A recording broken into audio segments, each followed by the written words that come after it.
This week in Hajime no Ippo really has we do have a very different change in terms of tone and how this episode kind of works.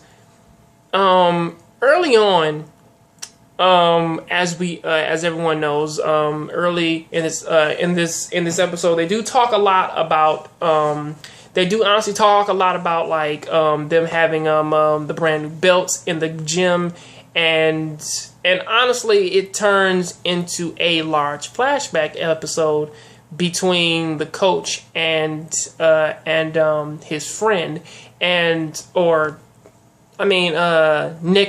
It turns into a thing between Genji, the coach, and Kamagawa, and which is the coach, and Nekota, you know, the hermit, the old dude who keeps the dog with him. This is mostly a flashback episode about how when they were at the pinnacle of their boxing careers, and honestly it talks about like mostly about like the hardships in which that they had to go through, as honestly the flashback itself was actually triggered by I think it was Aoki. He asked about a picture back in their youth, and then there was a woman there with them. Her name was Yuki, and honestly, back in those days, which was 1947, was back when they all honestly tried to it was like right after their first war, and a lot of them were actually and a lot of them really did honestly kind of cling to their Japanese pride. And honestly, this is a thing in which that they did hold boxing very, very, very near and dear to their hearts, especially for Kamagawa and Nakota, as they both kind of like are going neck and neck, and they both are low end boxers, and honestly, as this episode goes on, it does kind of paint like the time. It paints the time period they were in. Some of the struggles they had to go through.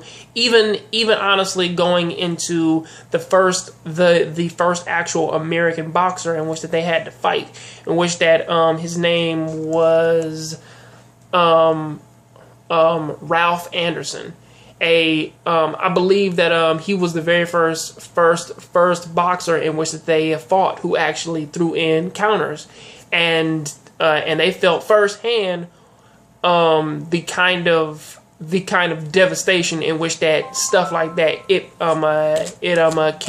can do, and honestly, this did kind of lead them into a whole thing of them actually training harder, them honestly doing all their fights better, and all this with this brand new woman, Yuki, who was actually living in, who actually at the time, because they really didn't have anywhere else to live, they had to go and live in these two little buses, and they were happy there, and honestly, it did turn into a thing of Nakota actually kind of confessing that he did like Yuki and Kamagawa. He also did like her. The thing is, though, is that he was never open about it. So there was always that. And honestly, that's kind of how the episode ends. It ends with it more of like getting or honestly, it started off with them giving you like a simple glimpse into their past, and then actually turning it into something super large and actually turning it into its own little story. Because honestly, this isn't like a filler thing. It is in the manga, and it is something which does kind of like play, which does honestly play into the TV show.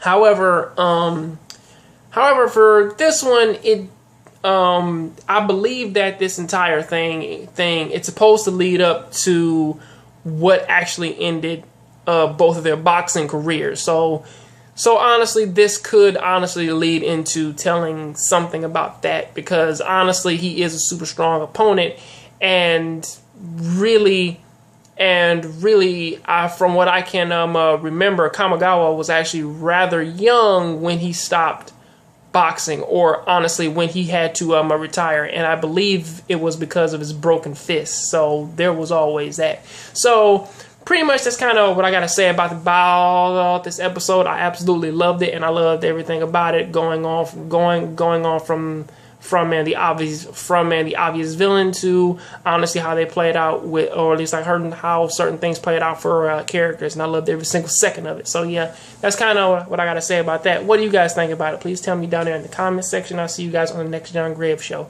I am out, so keep watching anime, keep playing videos games. Have a good night.